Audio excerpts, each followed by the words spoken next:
Good afternoon, everyone. I know you all are enjoying your lunch.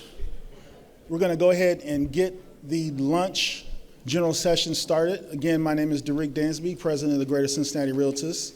How's everyone enjoying their morning? Good? Yeah? I hope we are making some needed connections, meeting some folks who you can learn a lot from. But also, more importantly, we want everyone to find some people and partners that you can do some business with. I was having a conversation with someone earlier, Dennis, I don't know if he's in the room. He and I were talking. He was saying that if he had an opportunity to try to meet all these people, it would probably take him like 3 to 5 weeks to do it, between trying to set up coffees and have lunch with folks. It would take forever. The beauty of what we're doing here today, we brought all the people in the room together. So when you say, hey, look, I want to purchase a property, we've got got a table right outside. We've got LISC that can provide you with some funding. We've got CDF that can provide you with some funding. And we've also got Union and Guardian Savings Bank, U.S. Bank, and other lenders that are here today. But beyond all of that, these are the resources and tools that you need to guide you as you continue, as you start and continue down the development process. So just a couple of housekeeping items. Unfortunately, did you all have the opportunity to enjoy black coffee? Yes? Okay. You enjoy black coffee? All right. So they are now closed. But DJ West is still providing the soundtrack, so when that music comes to an end, that means you need to head to a room. A couple of other things. If you have questions during your workshop, and this is for everyone that are attending the workshop as well as for our moderators and our speakers, please make sure you write your questions down on the note cards. If you need a note card, there's some in the room scattered about on the tables. If you go to room C and D, right outside the room, there's a stack of these cards. So please write your questions on the note cards and give them to the moderator, and they will then ask them to the panelists. Secondly, a couple of questions. We were asked if we were going to be able to put the presentations online and provide them to all of you all. We will put the presentations on the app. So if you've downloaded the app and you're using the app, we will put the presentations on the app, but give us until no later than Monday close of business. Is that fair? Okay. Also, the videos. All of these sessions are being recorded, and I know it's difficult. You've got 3 different wonderful workshops you want to get to. We have recorded all the sessions, but we need about at least 7 days before we can have them uploaded and ready to share with everyone. Is that cool? All right. So as we move in now to our next session with Councilmember Reggie Harris and Brandon Comer, I want to introduce one individual who's been very, very valuable to not only the work that we're doing here with the Black Developers Conference, but also with just increasing black wealth in general. That's Mr. Keith Borders. He is the Chief Corporate Officer for Guardian Savings Bank and Union Savings Bank.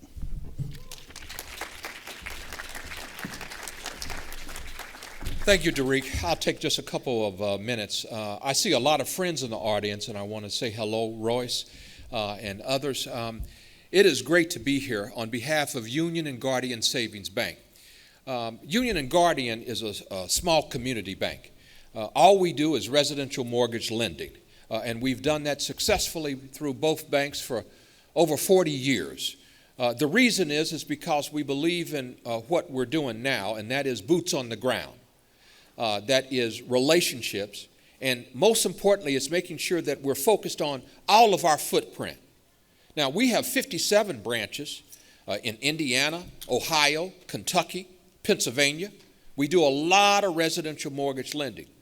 But we have to make sure that we're also ensuring that we're doing lending across our footprint, including not only underserved communities, but as you know, undersieged communities. And so for us, what that looks like is being here today as a sponsor. Why? Because we know the pipeline of successful, strong banks requires strong developers and strong builders and strong real estate agents and brokers. That's the pipeline. And if you are strong, we're going to be strong. And then finally, let me take an opportunity to introduce some of my colleagues. Two of our senior lending officers. First, Kevin O'Connell. I want Kevin just to say a couple of words, and then Jeff Elder.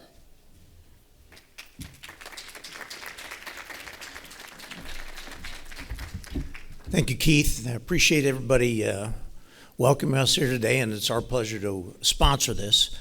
Just a couple brief things. You know, Keith mentioned that we are a small local community bank. We are headquartered in Cincinnati. We are a privately held thrift in Cincinnati. We're a $3.3 billion bank.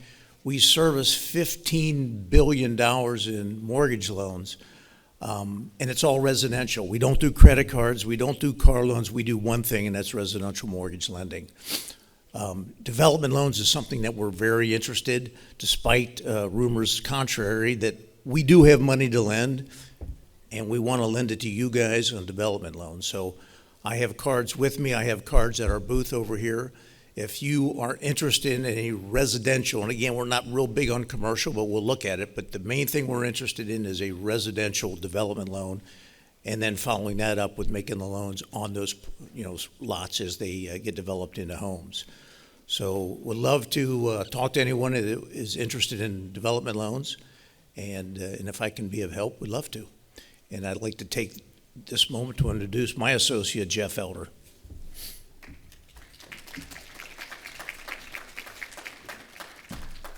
Thank you, everyone. Really appreciate the opportunity to be here and share kind of our story with you. Been in the mortgage business for almost 30 years, about 10 years with Union Savings.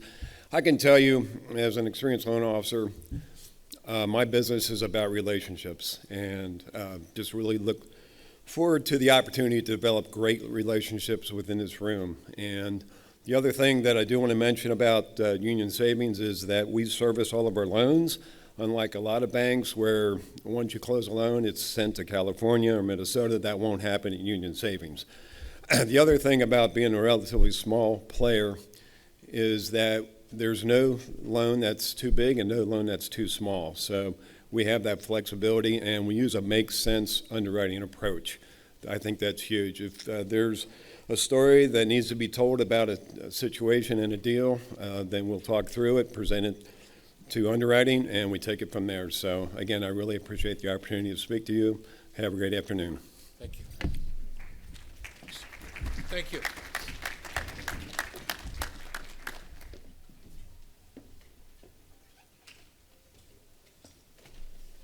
Another round of applause for Guardian Savings Bank and Union Savings Bank. They said they got money to lend, so let's hold them accountable. They've got a table right outside. You can go and have some more one-on-one conversations with Keith and his whole team, and they've got money to lend. They're ready to lend it, so let's hold them to it. So we're going to go ahead and move forward. We've got our Emmy Award-winning council member, Reggie Harris, who's going to be moderating this panel. We've got a wonderful, wonderful speaker, Mr. Brandon Comer, so I'll let them jump right into it.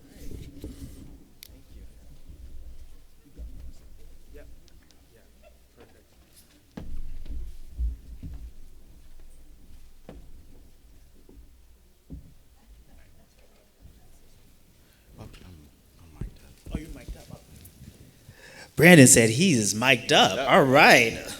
Listen, this is a professional operation here. Okay, well, welcome, everyone. This is a part of the conference that I am really excited for. Brandon Comer, who is the co-founder of the National Black Banks Foundation, is going to share with us a lot of information. But I just wanted to kind of ground the conversation in some sort of core beliefs and sort of core values that I have. And so, when I thought about this conference, when I was talking to the planning committee, I'd say I was very intentional in wanting to say the Black Developers Conference.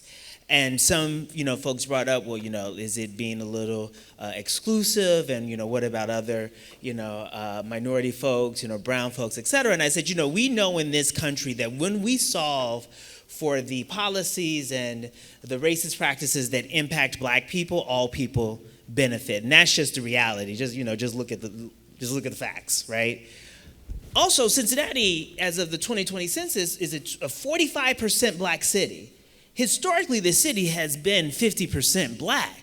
And so to, look at the disparate outcomes and wealth building and economic participation for a population that is half of the city, we have to be intentional about solving that issue, right? So part of that is thinking about institutions. And so when I met Brandon at an FC Cincinnati game, and he was telling me about the work that he was doing, I was like, yo, I know we just met, but you gotta come.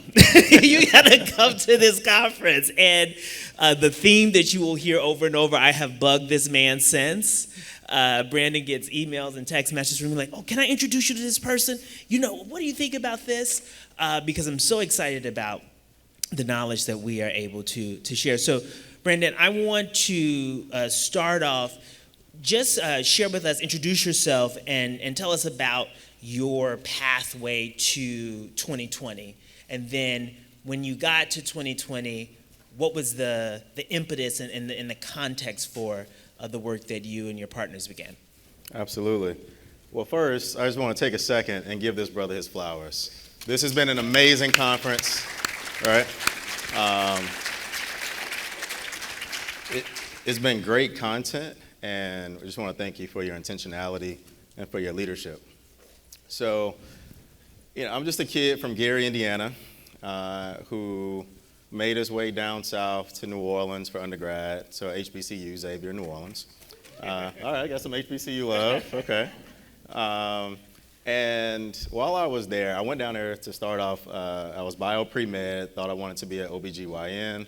We'll leave that with an 18-year-old boy, and that's to what that may have been about. But nonetheless, I did an internship on Wall Street and fell in love with it. And I wish I could say I went into finance for some altruistic reason, although it was clearly in God's plan, but it was not in my mind at the time.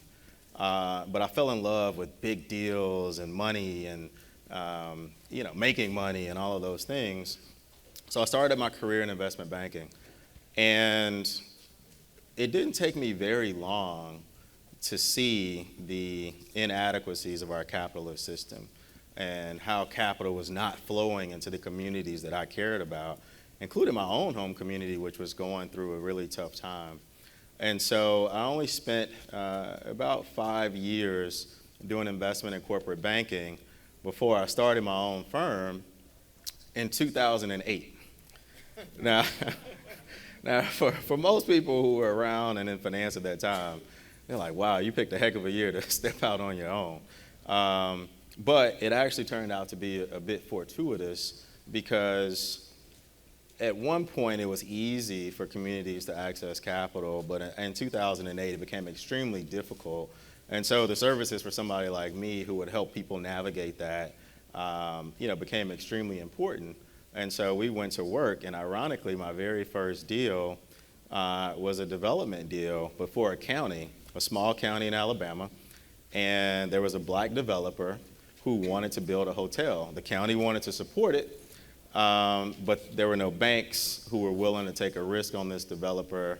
But as some of you may remember, in 2008, the American Recovery and Investment Act created a bond program where you could use tax-exempt bonds to finance projects like hotels. And so I met this county commissioner in September of 2008. The program sunsetted December 31st. We closed that bond issue before December 31st, and that hotel was built with this black developer. And from there, I was like, I really want to utilize this Wall Street experience that I have, but bring it to our communities. And not just for traditional public finance, but I want to also use the fact that I have both public and corporate finance and help developers and help expand the tax base and help these communities grow and to flourish. And so that was the beginning of the firm in 2008. We added an asset management group in 2010 in order to help these communities also invest their capital. We grew that to a little over $1 billion under management. And then, as the councilman stated, God put something else on my heart in 2020. So post George Floyd's murder, a lot of corporations made huge announcements, billion-dollar announcements on how they want to impact our communities. And one, we didn't really appreciate how they were going to do this. It seemed like a lot of recycling once you looked under the hood. But one way that they did identify was to help Black financial institutions, because you cannot have growth in a community without solid financial institutions in that community. Credit and capital is like water. Where it flows, things grow, right? And so, but the way in which they were talking about doing it was just deposits. And deposits are important, but it was at a time when the system was flush with cash. And so we said, okay, here's another example of corporate America wanting to help people without actually talking to the people that they say they want to help. So we said we need to create, and we created the National Black Bank Foundation. It was myself, and I co-founded it with a good friend of mine who was just rolling out of the White House. And we said we need to create this foundation to undergird the Black banks in America. We have the connectivity. They're proximate. Let's create this organization that will help them go from surviving to thriving, because if they thrive, the communities that they're in will thrive. And so we set out on that endeavor, and our first transaction was with the Atlanta Hawks, where we took 10 Black banks and financed the Atlanta Hawks practice facility, making it the first professional sports facility financed with all Black capital. And I appreciate it. And we leaned into sports and entertainment heavily at first for a lot of different reasons. These are industries that make a ton of money off of Black bodies and Black talent. And we said, when you think about DEI, finance is never really in the conversation. We talk about construction and things like that. But bank your values. Put your money where you say your values are. Put your money in institutions that service the communities where this talent that's producing this revenue come from. And so subsequent to that, we did deals with the NFL, with Major League Soccer, which is how I ended up getting to know this fantastic brother. And since November of 2020, we've done about $925 million in transactions for Black banks. Appreciate it. So this has been, probably the most purposeful work that I've done, because not only are we increasing the financial wherewithal of these banks so that not only they can do these large deals, but doing these deals increases their quality on their balance sheets and allows them to do more of what you guys have been talking about here today. It allows them to do more consumer loans, mortgages, development loans in the community. And so, it's been really a blessing to be on this work and on this journey. And I'm excited to be here and then talk about some of the ways that we've not pivoted, but enhanced our mission to take that capital and flow it into projects and efforts that you guys have been discussing here this weekend. Yeah. Well, so you can see why I was like, you have to be here. There are a couple things that resonate. So, right after I met you, I'm an only child and I'm a mama's boy, so of course I called my mom. I was like, "Oh, Mom, let me tell you what this guy I just met and like what he does," and this resonates with me so deeply. Like this, I'm so passionate about this idea of, Black banks and Black banking institutions, and and I had been looking, to diversify, my husband, like our investments and finding a Black bank. And my mom said to me, she said, that's the only thing that we use in our family. I was like, what are you talking about? She was like, your grandmother banked at Seaway National Bank. That was a Black bank. I was like, I didn't know. Your aunt, first time, she's like, your first bank account was at a Black bank. She's like, you don't know nothing. But so, it was interesting. I was like, oh, wow, like I had this connection to this legacy that I actually hadn't realized. And to that end, Brandon, so what are the opportunities, with the National Black Bank Foundation? So in this room, we have folks who are developers, who are construction managers. We have real estate folks. We have folks who are interested in, getting into the pipeline. We have elected leaders. We have just a wide variety of folks. And so when we've talked, you've really shared with me the opportunities for thinking about engaging the National Black Bank Foundation, but also just banking institutions, Yeah. and black banking institutions to be specific. Yeah. So there's a lot of opportunity. One of the things we quickly realized is a lot of the black banks are small. And so their ability to lend, and especially into larger projects, is difficult. And so we had seasoned black developers who didn't even see them as a viable option, right? And so one of the first things we did was say, let's increase your collective capacity. So if you're in Ohio, and you now have a black bank in Columbus, Adelphi, or if you're in Atlanta, where you have a couple of different options, you may go through that one bank, and instead of if their individual lending limit is $7 million and your project is 15, that's still a viable option because we can now have them as the lead arranger bank, but put 4, 5, whatever number of banks it takes to get you to that number. But we also realize no one wants to deal with 5 different banks. You really don't want to deal with one, right? You have to. So we said, let's remove that point of friction. And so that's where we come in. We structure the deal because the banks also have some limited bandwidth. And sometimes the deals can be pretty complex. So let's just think about some of the deals in the communities that you're in. Sometimes it takes a little bit of a complex capital stack to get it across the finish line. And there's been some really great discussions over yesterday and today about some of the creative tools you can use. But if you've got new market tax credits or something like that in a deal, then we'll help structure that deal. We'll help pull it all together. We'll work with the lead arranger bank. And then we're also working with all the other banks in the background to help it make it easier for you and just have that one point of contact. We want to deploy capital in community, period. These black banks are mission-driven institutions. And it's not exclusive. We partner with all sorts of other financial institutions.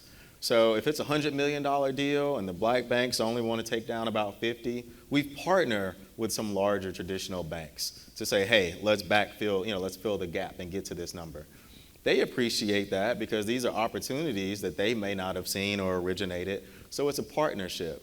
It's not about exclusion. It's about finding a path to yes and to getting your deal across the finish line. In addition to that, I would encourage all of you, as your family did, to consider black banks as an option for all of your banking needs, or at least part of it, because they need deposits, they need those relationships in order to be able to grow, in order to pour that capital back into community and into your projects. One thing that I've heard many times over the past day or so is when you come, have your stuff together, right? So I'm going to reemphasize it just for the sake of how important it is. Have it together. Now, the difference in dealing with an institution that was birthed out of your community is that you're going to have a little bit more grace, right? Now, that doesn't excuse you coming unprepared, but it means that they also have a vested interest in the yes. They're there in community with you. They want to see the same end result as you do, and therefore you're going to have a little bit more grace in that process. And so that's just another advantage of picking a financial partner, who shares not only in your vision, but in your goals. And so, I would encourage all of you, as you're thinking about your projects, big or small, to not only consider a bank as a lending partner, but also look at what other tools they have or are willing to connect you with to get across the finish line. Equity is typically a difficult thing to solve for. And so a lot of developers start off with friends and family or what have you. But one thing that we birthed out of this mission is a fund to help solve that gap. And so we'll deploy capital in the form of mezz, or mezzanine financing, in order to help fill that gap. So now you don't have to worry about, I can't pull the 20% or the 25%, in equity, that's requisite for me to get this deal. We also have solved for that by saying, okay, we like this deal, we like you, we believe in you, and so through the fund, we're also willing to invest and help you fill that gap. Wow. So there's just been a theme that I have observed today, and so you talked about this pathway to yes, and in the creative financing session, I heard one of the speakers say, there are no impossible deals, only impossible people who are barriers to those deals, which I thought was pretty funny, but also true, right? Can you, to the extent that you can you take us inside some of these like really cool things that your organization has done? So like the MLS investment, the MBA investment, like, you know, when I like read about that, I was like, oh, whoa, like, like that's amazing, like how you got there. So I think it's fun to hear, but also to see like the mechanisms of how it actually works. Yeah, absolutely. When we set out on this, there was no real blueprint for what we were trying to accomplish. We just knew that we needed to do it. You know, we saw this moment in time where there was this great awakening, if you will, in our society, and a willingness of people to stretch themselves beyond where they had traditionally stretched themselves. And we said, and after we sat in enough rooms talking to people who wanted to be helpful but didn't know how, we're like, okay, I'll show you how.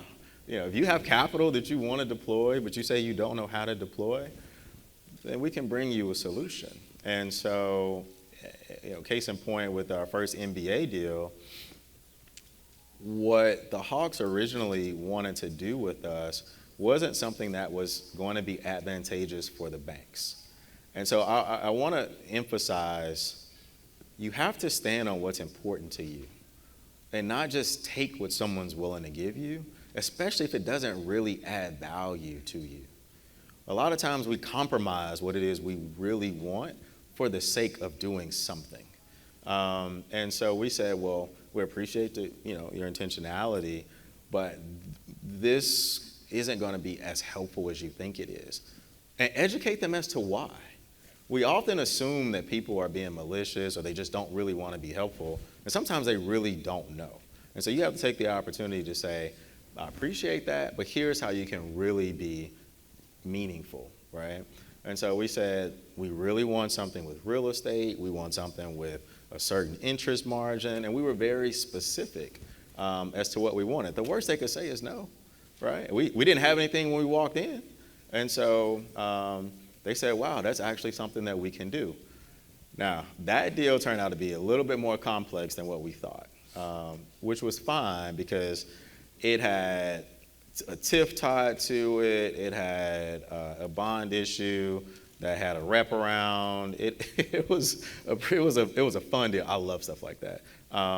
So it was an exciting deal, and the fact that we were able to execute it on behalf of these black institutions, not only did they get to put this paper on their books, but it was a validator, right? It showed that they have the capacity and they have the ability to execute at the highest levels, right?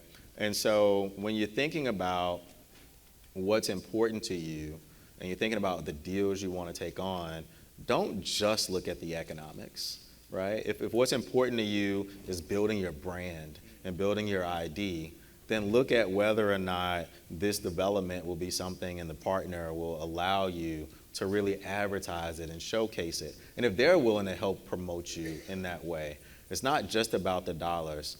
And it's also about repetition. So don't just look at the biggest deal. You know, everybody wants to hit that home run, straight out of the gate. Hit some singles, hit some doubles. Now you want the grand slam and always be working towards that, but hit those singles and doubles out of the gate as well, because that builds that muscle memory, that helps you learn, that helps you pick up on those nuances that when you get to the larger deal, you can avoid some unnecessary mistakes. And, it just so happened that we did hit a pretty big one out of the park on our first deal. But that then led to even bigger transactions. So we went from the NBA transaction to Major League Soccer, the fastest growing sport in the United States. And not for just a club, but for the entire league itself. And we said, look, we feel like we can add value to you. Now, of course, it's helping us, but here's the value proposition to you. It's not it's not charity. You're not doing something that you wouldn't normally do. You're just changing the universe of people that you do it with, right? I'm not asking you to do anything you don't do. You were going to do this deal regardless, but do it with me. Because when you do it with us, now you hit your double bottom line. You get the same market rate, you get the same results, except now you're impacting institutions who are proximate to these communities and are going to take the profits from that and deploy it where it's most needed. You finance folks are hilarious to me because the twinkle in your eye when you started talking about that deal and the TIFs and the wraparound and the bonds. I mean, in this morning I go into sessions and folks are talking about, but then with the capital stack, what's so cool about this one? Lazare was getting ready to, his head was about to explode on there, and I'm like, yes, that's right. Capital stack's so interesting, yes. But nonetheless, no, it really is. I mean, Brandon, your eye twinkled. I was like, oh yeah, no, he was really excited about that.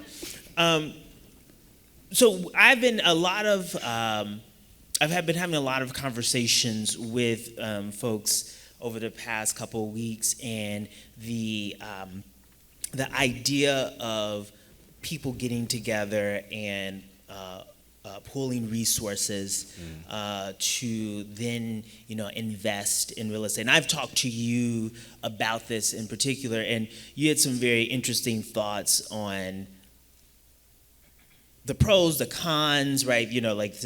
How to do that, but also that I think that this is something that you and your organization you've been talking about. So can you walk through this idea of utilizing banking institutions, utilizing the National Black Banks Foundation to think about collective sort of investment? Yeah, absolutely. When you're thinking about, the ways in which you can take in capital, and there are so many ways to take in capital. And a lot of times people around you, they want to be helpful, but they don't know how. And so you'll hear ideas like, let's get 10 people or 50 people and put a fund together. And that can be a very effective strategy. One thing I always caution, whether you're putting money in as an individual or through a fund, is because this person isn't a reason to sacrifice diligence, right? It's even more important because you'll tend to gloss over things, right? And the second thing is a handshake isn't sufficient, right? If you have a small group that's making an investment, when you pull the fund together or the group of investors together, you need all of the requisite documentation on the front end and think through the worst case scenario. I mean, I know we go into everything thinking that everything is going to work out, but the document should reflect if everything blows up, right? And if you do that on the front end, then you can save friendships on the back end, because at that point it's business, right? You come together to do business. And so I've seen a lot of friendships fall apart. I've seen a lot of money lost because they simply didn't approach it with a business mindset. So that's the first thing. The second thing is be intentional about what it is you want to invest in. We can't be everything to everyone, right? So if you want to invest in single family, if you want to invest in multifamily, and you may do a little bit of both, and that's fine, but just be specific about what it is, because even you as an investor are getting muscle memory by doing more deals. You now are appreciating what you should be looking for. So it could be a learning process on your side as well, but the more focused you are, the more likely you're actually going to increase your returns in what you've decided to invest in. Our approach is we welcome all of that and will help you establish all of that. So if you come and you say, I've got a $10 million deal, I need, and of course you need, let's just say $3 million in equity or sub debt or something in order to get the conventional loan. And you say, I have a group of people who believe in me, they're willing to put up, $50,000 a piece to get me to $2 million. We'll say, okay, well, we'll help you structure that. We'll help them help you, right? And it also helps having sometimes a third-party intermediary to structure that. It gives your friends and family more comfort, but then it also ensures that the way in which it's put together works well with the other parts of capital. So there could be provisions in the operating agreement or what you've promised them that could actually be prohibitive from you taking in a loan, right? And so now you got to go back and redo paperwork and things like that. So what we say is if you have thoughts or you have people who believe in you and want to invest, let us help you think through how to structure that so that it doesn't preclude you, from doing what you want to do in the future. And then the second thing is you don't want to give away the house, right? On the front end, you have a great idea. People say, oh, I believe in you, but I want 59% return in the first year or whatever it is, right? We can also help temper those expectations and help people understand here's what's market, here's what you should be looking for. So having a third-party intermediary, working on your behalf is advantageous to you as well. I mean, even I know a 59% return in the first year is not possible. A couple things I want to say, and then I want to get really local. My heart is so full and it's so warm. The number of people I see with their notebooks out, like this has been the whole morning. Thank you, and it also just makes me feel really happy. So as I said, starting this conversation off, Brandon, we have elected officials, we have our banking institutions, we have our community development finance institutions, and developers and CDCs in the room. Let's think about Cincinnati. Walk me through the context of the landscape. What is a city, a county, financial institutions who are interested in working with the National Black Bank Foundation, who are interested in diversifying the institutions that are putting capital into our city? What should we be doing? What should we be doing at the city level? How should we be working and connecting with financial institutions? What's the ecosystem? So when you come to Cincinnati, right, we are prepared to engage and embrace you in multiple sectors. Yeah.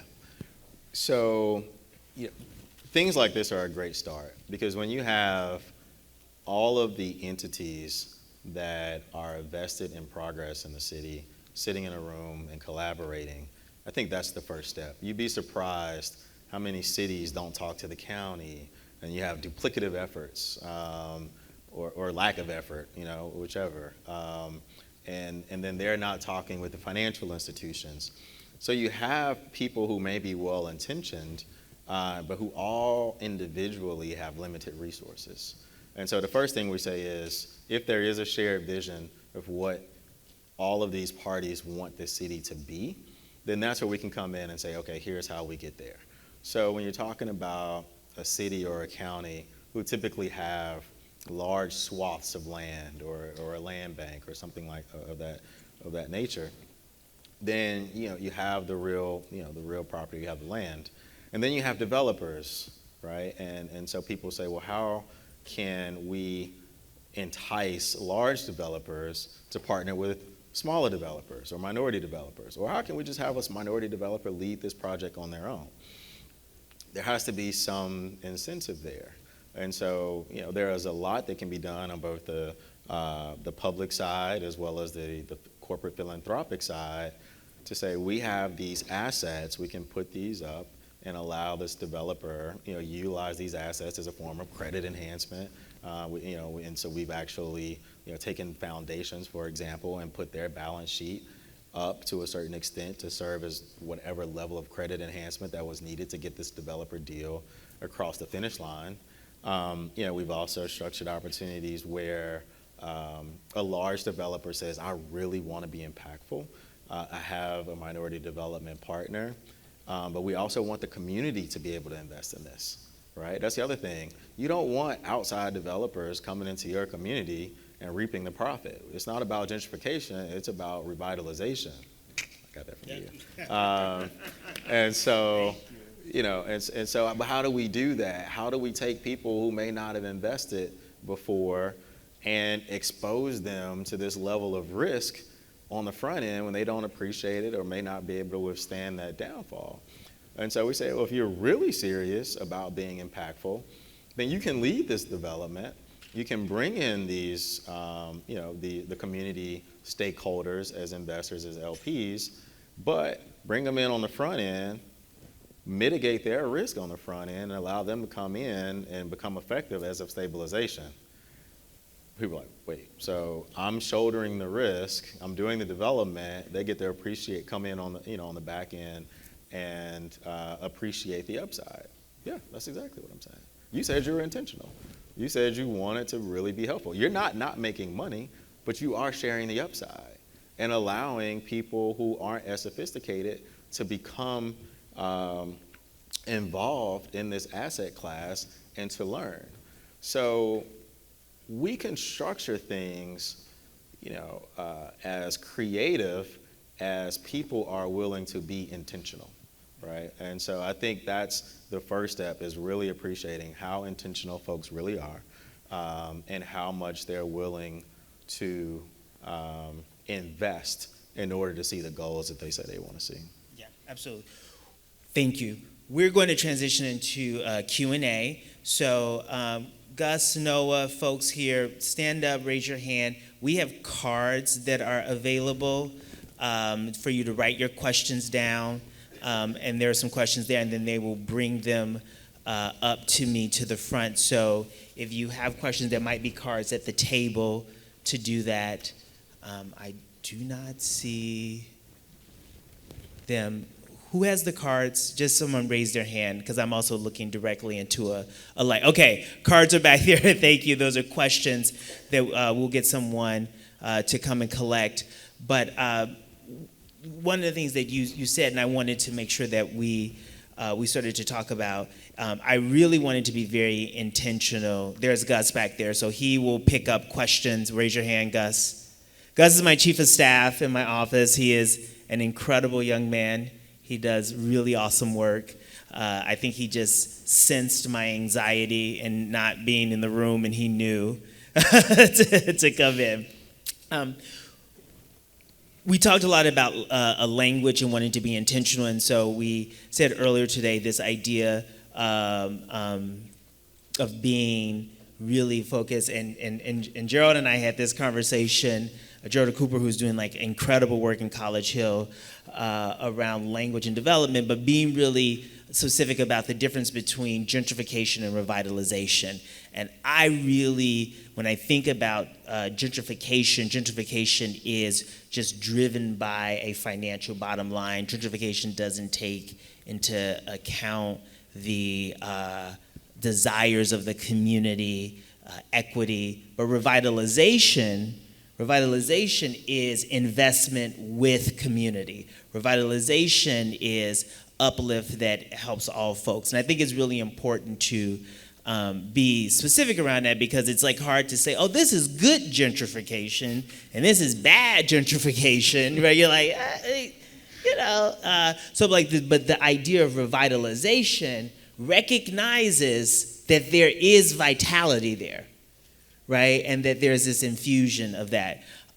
So I know someone had a card back there, so we can run those questions up to me, and we can go from there. While they're coming up, Brandon, one thing I want you to think about in closing this is to really sort of leave us with why this work is so important, and regardless of your positionality, what you should take away with that. So that's something you can ruminate on. But we will do this question here. So this question, there are two.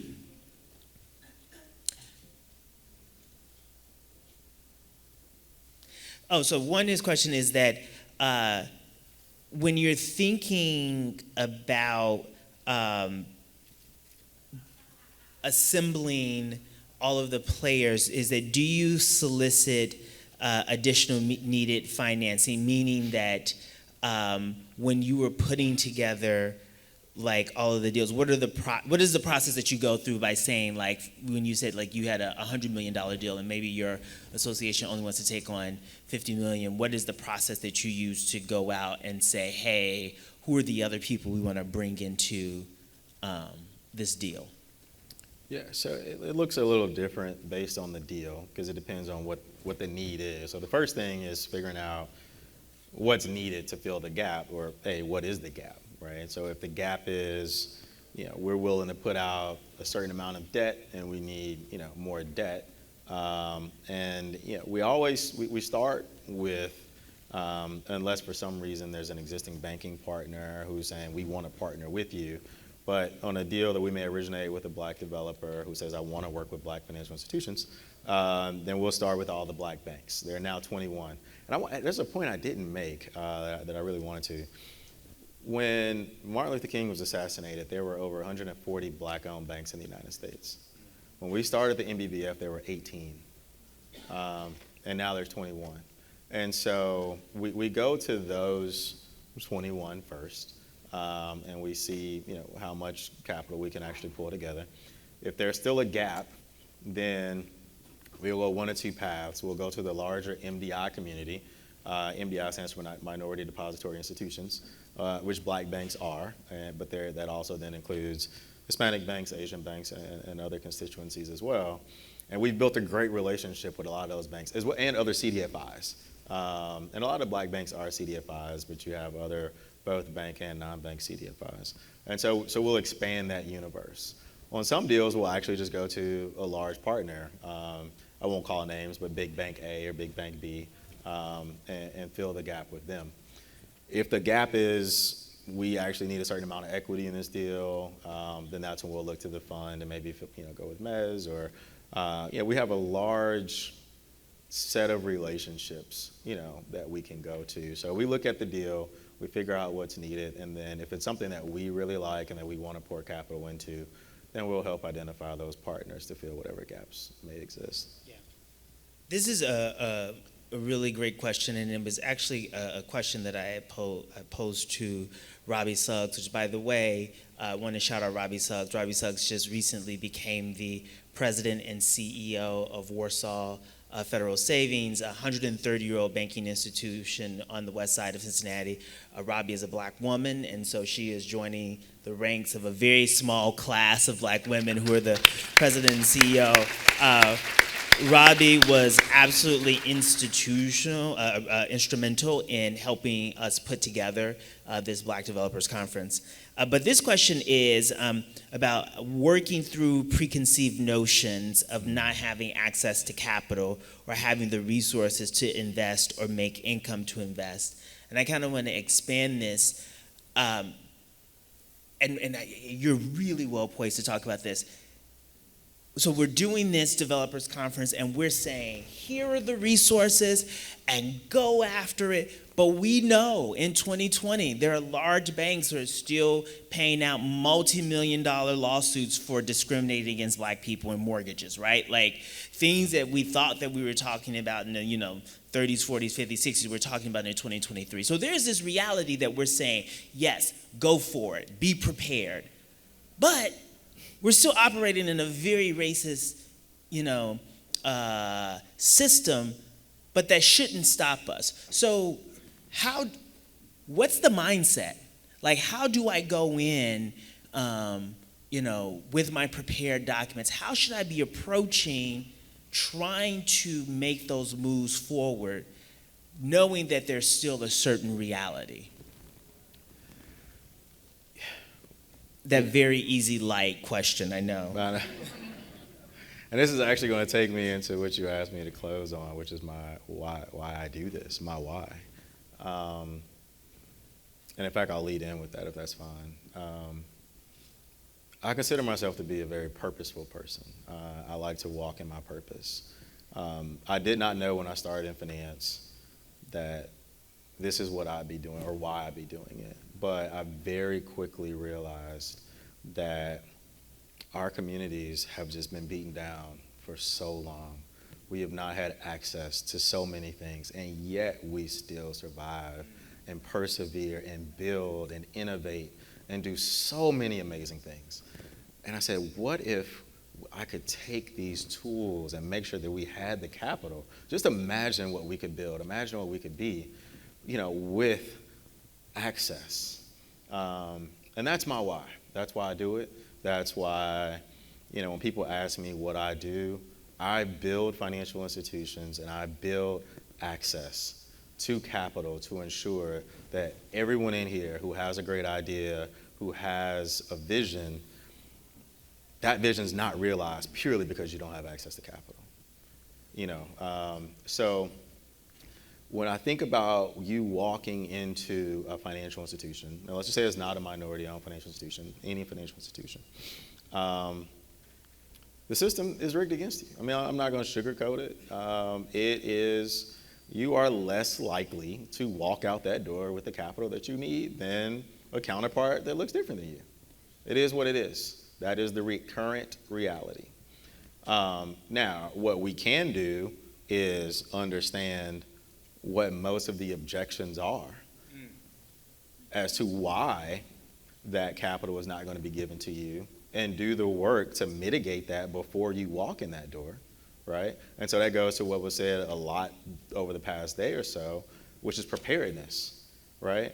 If you know you're more likely to get a no, walk in more prepared to mitigate, to ensure that you don't get that no. Now, how do you do that if this is your first, go with this, right? You don't know what you don't know.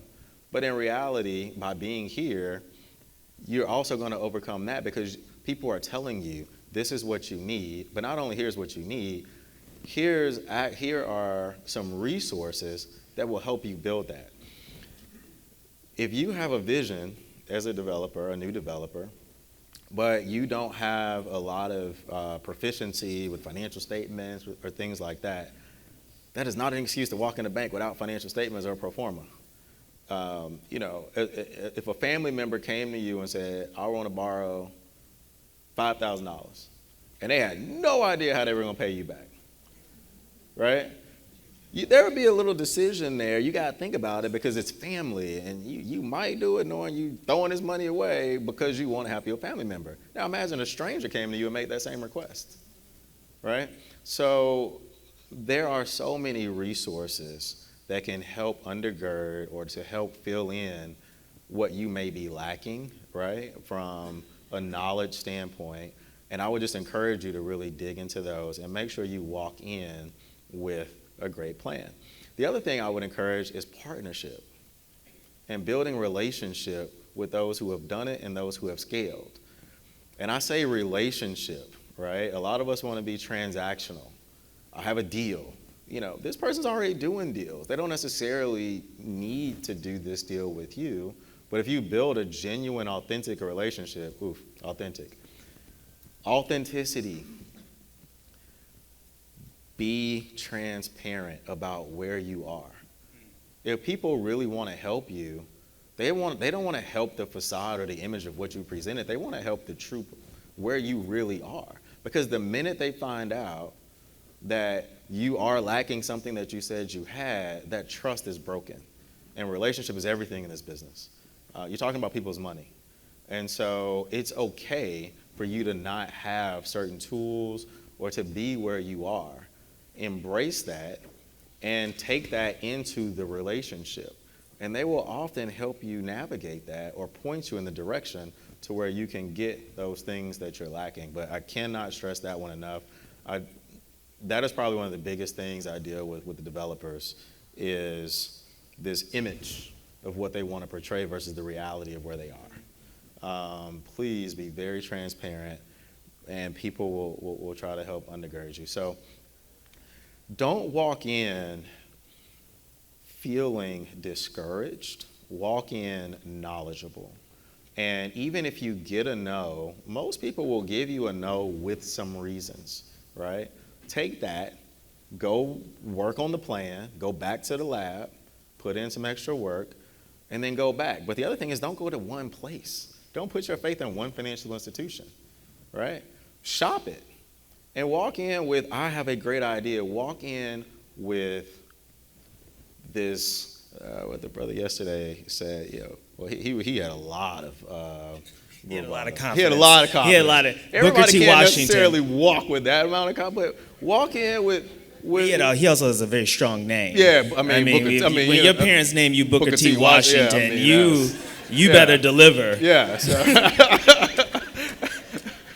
But walk in with confidence. Who's going to believe in your vision if you don't believe in your vision, right? And so when you walk in with that confidence, then people are likely to catch on because you probably have some information they don't have. They may have seen 100 deals, but there's something about this deal that excited you. It's your passion. You have that firsthand knowledge, but shop it. Walk in like you're interviewing them. When I walk into financial institutions, I'm trying to see if you're going to be a good partner for my deal. Right? Tell me why I should take your money versus, these other 5 banks that want to line up to give me money. Now, that's the one part you can kind of flex a little bit, even if it's not 5 partners. But the last thing I'll say is, but in that process, if you can do the homework and walk in those doors with people who have a proven track record of working with people like you, then you're more likely to get that yes. And so if there's a financial institution who's been terrible, the CRA scores are ridiculously low or trash, and you like, I'm going to be the one, to make that they're going to say yes to. I mean, why would you do that to yourself, right? Identify partners who have exhibited that they want to partner with you. And there are a lot of them out there. You may have to look beyond your immediate geography, but if you do that work, then you're more likely to get to a yes. Yeah. I love it. So a couple themes that have really come out these last 2 days, and Robbie said something similar about there's this mutual transaction in working with banking institutions. So you're not just there to see what they can do for you, but what you can do for them, and you're interviewing them as well as them interviewing you. I had actually never thought about that piece, right, of being like how can you serve me? And I think that mindset shift is really important. And this has come up in all of the finance workshops that I have observed, is this idea of authenticity. And I have been really shocked to hear all of our banking partners say, even if the deal may not be the best on paper, it is about believing in you. They will say, we believe that you will make that sort of mindset. Yeah. We need to wrap up, Brandon. Yeah. Thank you so much for your time. Thank you for being here. Just share with us really quickly, how can we follow the National Black Bank Foundation? Yep. So you can, website, mbbffoundation.org. You can, if you follow me on social, I'm very interactive, Brandon L. Comer on both Insta and LinkedIn. We're easy to find. I'll be around post this to have conversation with anyone that wants to talk. But we want to be a resource to you. So we're not going to make it hard for you to find us or get in touch with us. So please reach out. It's not about who you ultimately end up transacting with. We just want to be a resource to help you get across the finish line. And then hopefully, if that works out with MDIs or black banks in particular, that's great. But we want to see you win. We want to see our communities win. So thank you for showing up. Thank you for your leadership and putting this together. And I hope you guys enjoy the rest of your time. Thank you. Thank you all. We appreciate it.